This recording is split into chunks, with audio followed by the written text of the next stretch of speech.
Hello, and welcome to The Nature Connection, Science, Wildlife, and Environment Radio, with your hosts, Lisa and Nancy.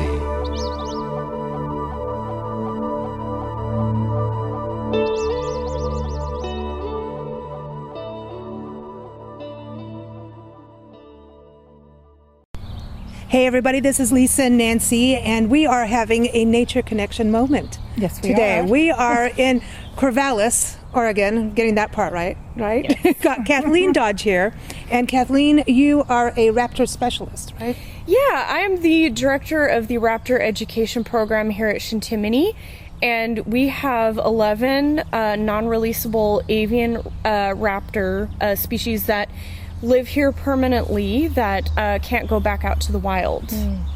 Thanks for saying the name of the Wildlife-Center here. So this is cool. Right now, we're part of that where they are, right? So you've got a bald eagle here. Yes. And all of a sudden I thought, no, it's going to be a fishing eagle, and I'm like, what country am I in? But they aren't they the same? Would a fish eagle be kind of similar? What's really neat is a lot of fish eagles, they have that white head. And so, yes, they are closely related to fish eagles in other countries. But yes, we have Diami, the bald eagle. He came to us 11 years ago. He was brought in by a Good Samaritan. He was found on the ground, not able to fly. Oh. And he was unfortunately shot in the wing. And so it shattered the bones in his wing, and bird bones are very hollow. They can be really hard to repair. We do have a veterinarian on staff who's very skilled, and she specializes in avian species. She's very good, but there's only really so much you can do if the bones are shattered. Mm-hmm. So he was deemed non-releasable pretty quickly after we saw the extent of his injuries, and so he's lived here so now with us. It's got his forever home. Yes. Well, yes, it does. Now, if you find a bald eagle that's been shot, that could be difficult even to bring him into you, right? Right. So that's something I want to touch on, because that's how we found you, was a baby blue jay was on the lawn after, crows and blue jays had a big old fight. And I think the crow dropped the blue jay, and we're like, uh-oh, now what? There's cats, we're pet sitting. So that's how we found you guys here and brought the blue jay in. But it was really cool because I know you guys were super busy. It was a super busy weekend, and of course it's spring right now when we're talking to you, and so there's baby birds falling out of nests, and I'm like, okay, so what do we do? And on your website you really do a lot of instructions, but I do want to touch on what do you do when you see a bird that's fallen or injured? What are the first things that we should not do? Yeah, that's a great question, and there can be a few things you can do. So the first thing is the bird actually injured? So if you're not really sure, if you find a bird on the ground, it could be a fledgling that's learning how to fly. Pay attention to if the parents are around. If the parents are around, and if it's not bleeding, if it doesn't appear to be injured, then it's being taken care of by its parents and it doesn't need to be rescued. But yes, you do have those times where a nest will fall.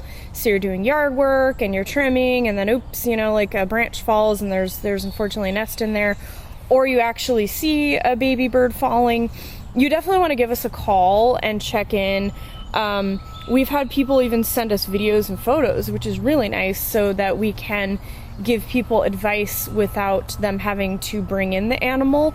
But of course we prefer the animal to come in if it's been injured. Would you go out, like if it was a bald eagle, because if you don't know what you're doing, and especially if it's an adult, they may try to peck at you, because they got a big beak. You could do some damage. Yeah, their beaks are huge, and what you really have to worry about is their feet grabbing you. So they have a force that's several hundred pounds per square inch. And so if a raptor, like a bald eagle, wants to grab and hold on to you, they will. And it will be really hard for you to get them off of you if they decide to grab with their feet. So their feet is always something that you want to keep control of. And so we do have staff that are trained on how to handle those perhaps those larger, more dangerous animals versus like a jay, which you can wrap in a towel. They're, they're small, but an eagle's pretty big and they can weigh up to 15 pounds. So yeah, we have staff that can go out and help with rescuing those potential and more dangerous species. One of the first instincts is to give the animal or a bird food and water. That's our, it's the first caring instinct.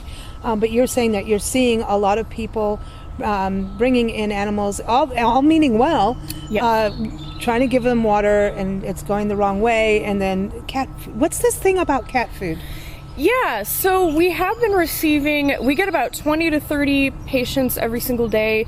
70% of the animals we get in are avian species, are birds. And we have a lot of really, well-meaning, amazing people bringing in animals. And one thing that we do ask of people is to not feed them or give them water before they come in. And the reason why is because it can go down the wrong way. It could get inhaled if you're force feeding or, dropper feeding an animal water or liquid.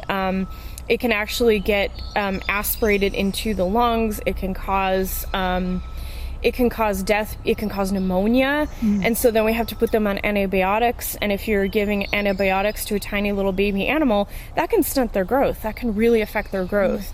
And so we ask for people to not feed them. And there is some information going around, people saying to feed baby birds moist cat food, wet cat food.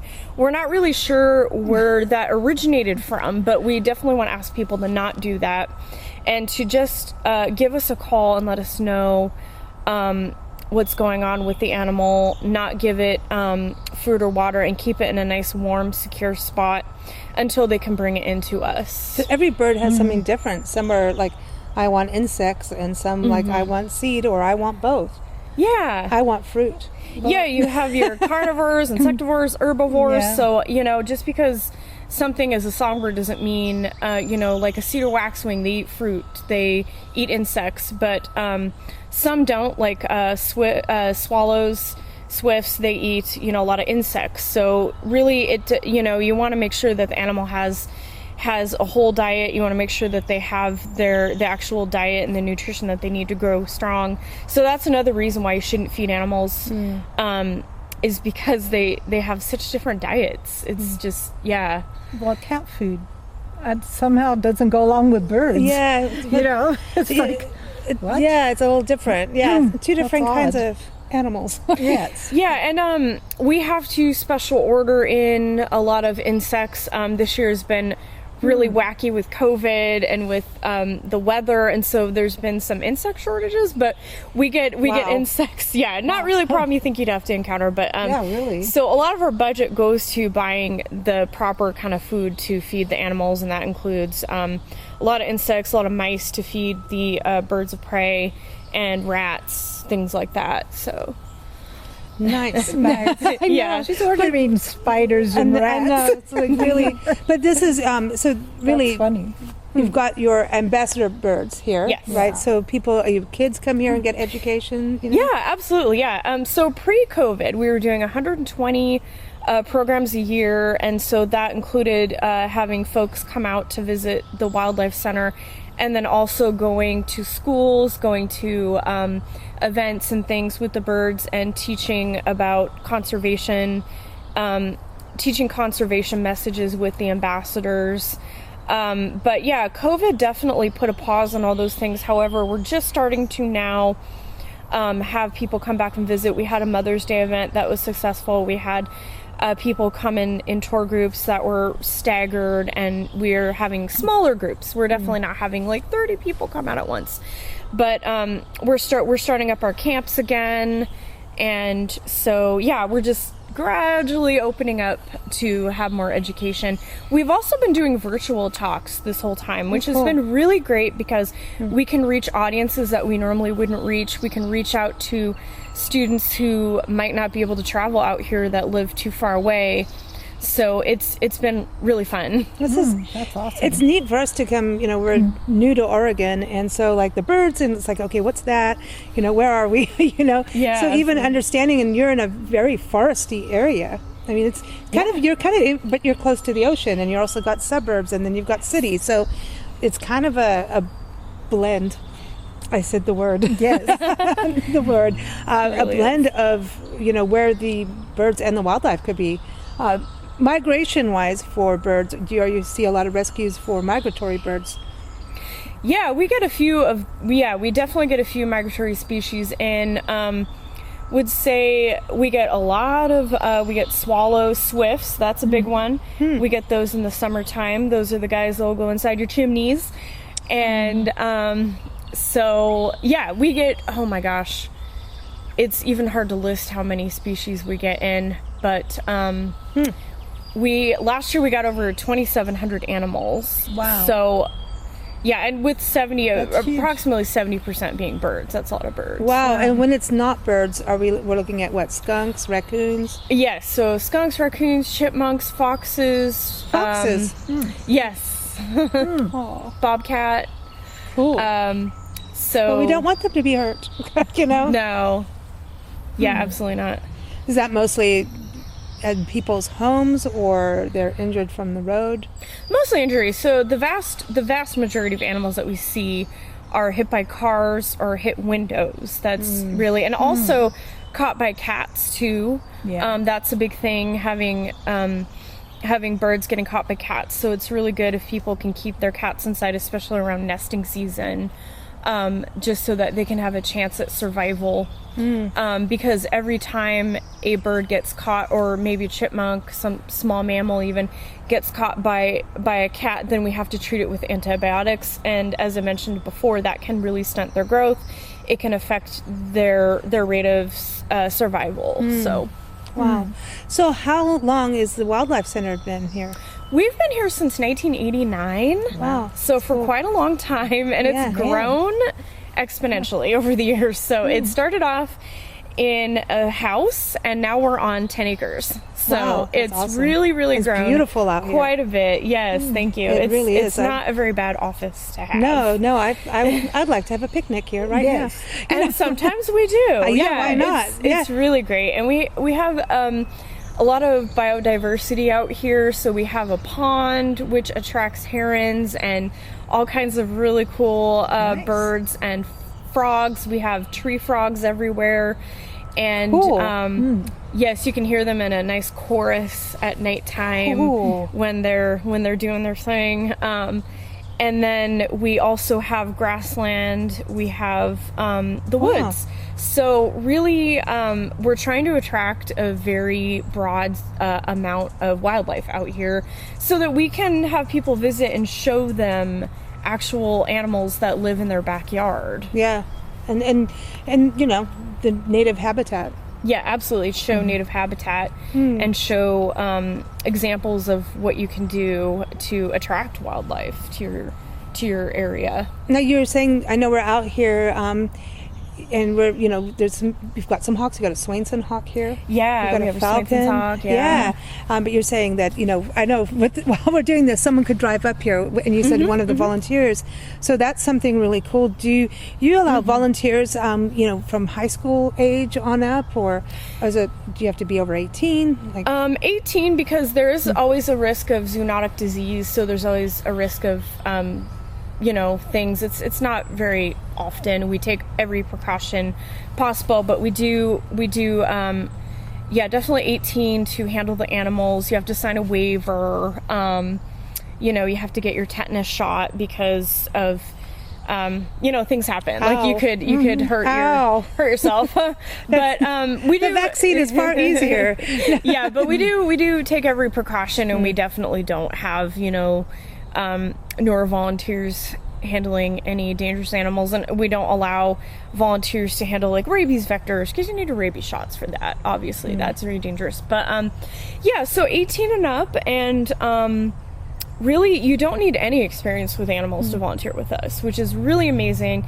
I started as a volunteer, and now I work here. So that's cool. I have a biology background, but I did graduate with a business degree. So She's going to put all the birds to work. The bird's the word. Yes. Well, no, this is important too. I think, the volunteer side of it, but Yes. also the education part. What you're doing with the rehabilitation is awesome, but the education part too, so that people know, like, these animals do belong out in the wild. When we first came in, you were talking about the animals that you have, or the birds you have here that are ambassadors. This is their forever home. You have to have permits and make sure, so you're not like, this is not a zoo. It's different, and at the same time, you've got every animal's got paperwork. Like this is so you think, oh, it was cool, I'm going to play with birds and animals all day, but there's paperwork for all of this. Yeah, and it's practically a full-time job to wade through all that paperwork. So in order to run a rehab facility, you have to have permits, and you have to have permission from Fish and Wildlife to even have a facility at all.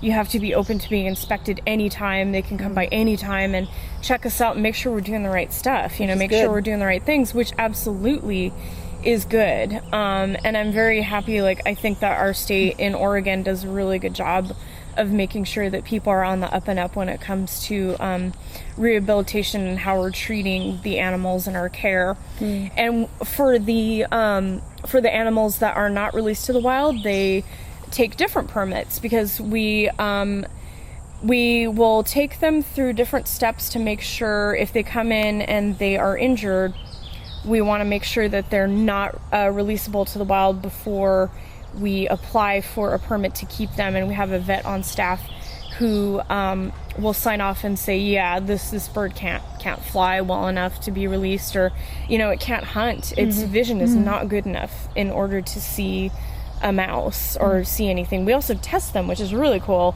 We have big flight cages where the animals can fly. You can see how they're working. You can see if their wing healed in the right place. Is it drooping? So you can really test their ability. And so we go through a very rigorous process with each animal before deciding on whether to have them in captivity or not, because we're making that choice for them. We need to be very, very careful about making that choice and be very ethical about it. Yeah, and it's the importance about calling a center like yours, because what if you ever see people like, oh, well, this eagle or this hawk or this blue jay, it was here, it fell down, and I'm going to nurse it back to health, and then it almost becomes like a pet syndrome, like, not a syndrome, but you know what I mean. So animals can be habituated or imprinted pretty easily if they're babies and you don't really know how to not imprint them. Some species just they might imprint more than others, but in general you want to be as careful as possible with that. So we have our staff trained in order to properly care for the animal so that it can be released. The goal is always to release the animal to the wild. And so we don't, cuddle them. We don't treat them like pets. We don't do any of that. We try to be as hands-off as possible, because we don't want them to like us. We want them to be ready to go when they're ready to go. And so, it's really, really important to get the animal to a facility that is properly licensed and has people trained in order to take care of that animal, to release it to the wild with the goal.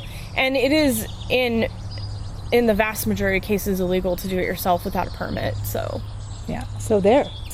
Yeah. Don't do it. I know. Don't do it. I know. So what is the website for everyone to know about it? So our website is Chintimini-Wildlife.org, I believe. Yes. And so we have a lot of people that are so amazing that work here, that work with the public on any kind of issues, anything from an injured animal to there's a skunk under my porch, what do I do?